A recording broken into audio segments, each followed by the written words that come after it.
Welcome to a Celtic State of Mind. I'm Paul John Dykes. I'm joined by Colin Watt, and hopefully we will also be joined by Kevin Graham once he enters the room.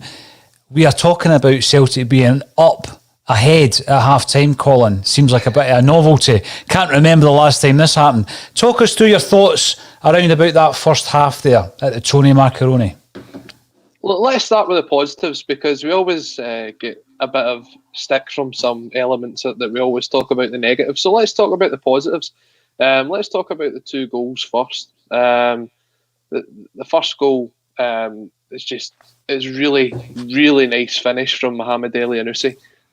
It's actually impressive how well he does at set pieces, considering he's not the tallest. I know he's 5'10", but he's been really, really good at set pieces. And that finish was lovely off the bar and in, really nice. The second goal, it's a lovely pass, and I will admit it, I think Nir Bitton was definitely offside for that goal. We've had a bit of a stroke of luck there. It was a lovely pass. It totally caught out the defence, ball through, and Bitton did well to stick it away. It's probably his best contribution so far this season. Going back to the negative and looking at the goal, it's just really, really poor defending once again. I think the stat came out, 53% of the goals we've conceded in the league this season have came from set pieces. And the boy's just completely unmarked, and it's a header, and I really think Barkas could do better as well. But it's good to see the resilience coming from the team, that they got back, they got ahead. I think there's definitely some elements of the play that we can improve in the second half. I'd love to see us really target J. Emmanuel Thomas. I think whatever side of the park he's playing on, that should be the side we tackle, because he doesn't commit to tackles and he's liable to giving away a foul. So I would target his side of the park, and let's see if we can take home the 3 points tonight. I thought we were going to have the same old at half-time, Colin, where the three of us speak about our disappointments around the first half. Welcome to Kevin Graham, who is joining us at half-time here. But I guess what I would say is, having gone a goal down against Livingston there and wondering if we were going to have the same scenario at half-time, we showed a bit of character, didn't we? And a couple of interesting points coming through. One from Aero 250, matching Livingston's work rate. What a finish for the first goal, but Duffy giving away a needless foul leading to the goal is frustrating. That's been a frustration all season, and then not dealing with the set piece has been a massive issue. Kevin, give us your thoughts on that first half performance from Celtic. You've got to be happy with the way that we've responded after going a goal behind. I think my 2-year-old could actually cross the ball into the box and cause havoc in that Celtic defence. What do we actually work on in training? Do we actually work on defending set pieces? We seem to have went man to man, and Ayer lost the guy at the goal. But we've got to look at the way that we've came back. We've moved the ball well. I think the fact that they've cleared obviously we're benefiting for the fact that they've cleared the snow off the pitch. But I think that's made the pitch wet. It's made the ball move quicker on the pitch. The pitch is not as sticky as your granny's carpet at Hogmanay. So that suited us. That has suited us. I'm happy with the work rate. I'm happy with the pressing. There's been a bit of a reaction by the team. But if I go one negative, and it's when we get into that final third, the final ball's still poor, especially for the wide areas. We're still hitting the first man too many times. But we can't really complain at that. I've been pleased with the reaction of the team. There's always room for improvement, but as a first 45 minutes, I'm chuffed, apart from the goal, obviously. Absolutely. Quite a few players, I think, have impressed in the first half.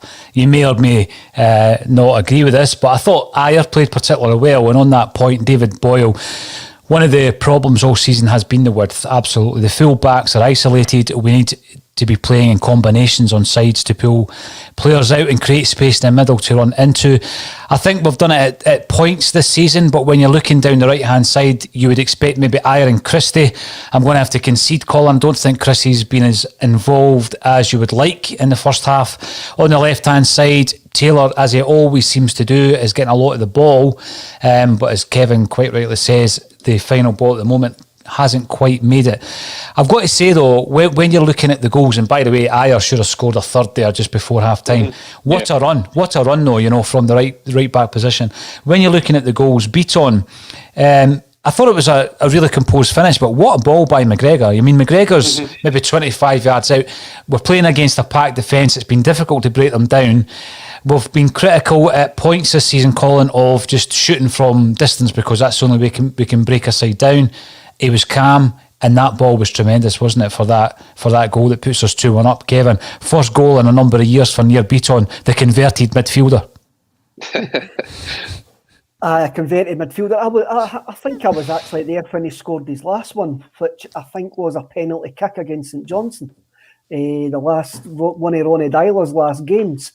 Look, the big fella's there to defend, but he took it well. He was maybe slightly offside, but we'll just gloss over that. We need a wee bit of luck. We do need a wee bit of luck. But we'll have to get better in the final third. I think there's goals in this game for us if we get the ball better in the final third. I actually thought about it once the game kicked off, that maybe the reason Taylor's came back into this pitch, came back into the game, is because he's been used to playing on a plastic pitch for 5 seasons, So it could be a tactical reason. I think Taylor gets into decent enough positions. Ayer's been fantastic doing that right hand side. He's been like a runaway train doing that right hand side. Sorrow just buzzes about. Turnbull's got an eye for a pass. Griffiths has been a bit quiet. Moy's always likely to turn up with a bit of class. I wish he would turn up with a bit of class more often, but that goal was just individual brilliance. What a finish. I mean, let's talk about El Yunusi for a moment. He was the one, Colin, where we were talking earlier this afternoon about if we go for one up front, which we have done. I said, I wouldn't be surprised if he threw Rogic in. He's gone for El Yunusi, back in, out of the darkness, if you like. But I think he's been one of our better performers. He seems up for it. And I'm going to go to one of the points that's coming in from Facebook. Definitely playing for Lennon tonight. Have you seen a reaction? Do you think we are rolling our sleeves up and really trying to dig a result out here? If we've seen a reaction that only came after we went 1 goal down, which was quite interesting. We didn't really come out flying from the word goal. Their goals seem to have woken us up quite a bit. And I think since then we've played some really good football. I think Elyounoussi's been one of our best players tonight so far. As I said at the start of the programme, if we can get someone to target where J. Emmanuel Thomas is playing, or Jet as he's been called, because that's what he's put on the back of his jersey, if we can target where he's defending, that is a big gap there. But they're playing 3 at the back and they've got him either on the right or left-hand side, depending on where Martindale tells him to play. And you've seen it, Greg Taylor's got past him, Elyounoussi's got past him, David Turnbull's got past him, and he was very close to giving away a penalty on the edge of the box when Taylor nipped in front of him. I mean, if Taylor had maybe went down, he would have given the referee a decision to make. So there's an area there to target. You've got to pick on the weak points and make them your strengths. So if Elyounoussi playing as well as what he's playing so far, keep him on the left-hand side, get him running at him, and let's see. A lot of crosses have came in that first half from the left-hand side. Let's keep that going in the second half. Quite a few points coming through. I think Ayer's performed particularly well in that first half. Hugh Jameson on YouTube reckons that he should be a stick on at right back from now on, whereas 120 GMC reckons that Ayer is wasted at centre half and should be in midfield. That's a position I don't recall ever seeing Ayer playing in midfield. Did he play there before he went to Kilmarnock for us? I really can't recall him playing in the midfield area. I think he's... for me, he has certainly performed better at right back. I think he's so comfortable going forward, Colin. We spoke about it, remember, after the McDermott Park interplay with him and El Hamid, which set up the goal for Griffiths. There is a question around what is his best position. What do you think, Colin Watt? I think right back is certainly where he has put in some very good performances. I think he's as comfortable at centre back as what he is at right back. He's almost like a reverse Charlie Mulgrew in the fact that he can play right back and centre back, whereas Mulgrew could play left back and centre back, and that's not a bad thing to have. If you can get 2 good centre halves to play there and get Ayer at right back, then that's a benefit to the team. But if we're in the position that we're in, I'd rather him play at centre back. Even though he's had a good game tonight, I just think we've not got as many options at centre back, and ideally you wouldn't have Beaton and Duffy in there, you'd have Iron, Julian, and then have an actual right back there. But if you've got the opportunity, if you can get to a centre-half pairing in there, he can play right back. He's just very versatile. Kevin, we're looking at a situation where Tosh Bear grills Junior Malone. Ayer is fantastic. I don't get the fans that can't see the player there. Crazy. Yeah, it does divide opinion even to this day amongst Celtic fans. That just popped up. I don't know if that was you that clicked that one, Colin. Took me by surprise. But, you know, what I was going on to say there, Kevin, is obviously some players have been out for some time. Isolating, perhaps not having the high intensity training that we would have expected. We know that it's not something Neil Lennon likes to do, but do you think he's looking at that first half, perhaps looking at his bench and thinking about making any changes? Duffy's getting a bit of a hard time in the comment section. Again, not a great performance by the big fella. Missed a very good chance, I thought, from a corner. He should have, stuck his head right through that. But he's not played particularly well. He's given away the free kick leading to Livingston's opening goal. Kevin, will we see a change in what we would expect from Lenny with a couple of subs there?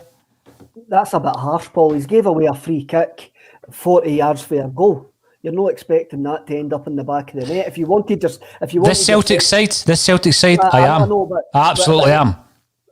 But if you're a centre half in normal circumstances and you give a free kick away 40 yards for your goal, you're not expecting it to end up in the back of the net.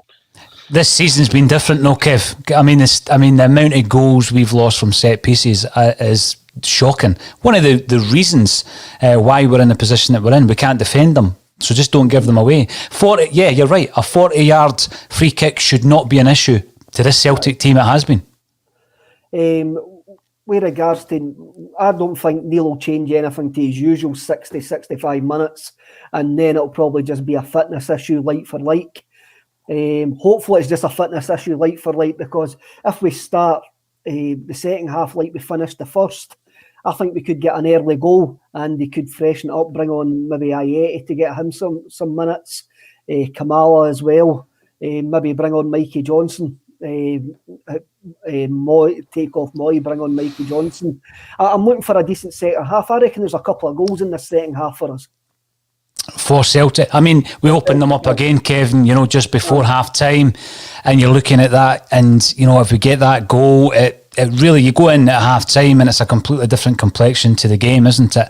And then you're looking at maybe just trying to extend that. Yes, Livingston have played a fairly weakened side because they've got one eye on the cup game at the weekend, but Celtic obviously are under their own difficulties at this moment in time, having had a huge amount of players isolating from the side. What about yourself, Colin? Are you looking at that first half and looking at any of the options we have on the bench at this stage? Or is it going to be the usual, maybe after an hour, 70 minutes? I mean, it's probably going to be after an hour. We don't really change anything. We've got a set way of doing things, and that's how we do it. I don't agree with that either. But I also want to pick up just on the Shane Duffy thing. I think he committed the foul that gave away the goal, but he almost nearly gave away a second goal just moments later. When he makes a mistake, he seems to make 2 or 3 in a row before settling himself. And we can't afford to give away 2 and 3 mistakes at a time when we've got a defence like that. Anytime someone gives away a ball or makes a mistake, they're hounded by the Celtic fans. And if we'd have went 2-0 down, then rightly so. Everyone remembers Effie Ambrose's mistakes. And it's kind of the way that Shane Duffy's career at Celtic's going. I agree absolutely with the comment that's on the screen here. Turnbull's passing range is absolutely outstanding.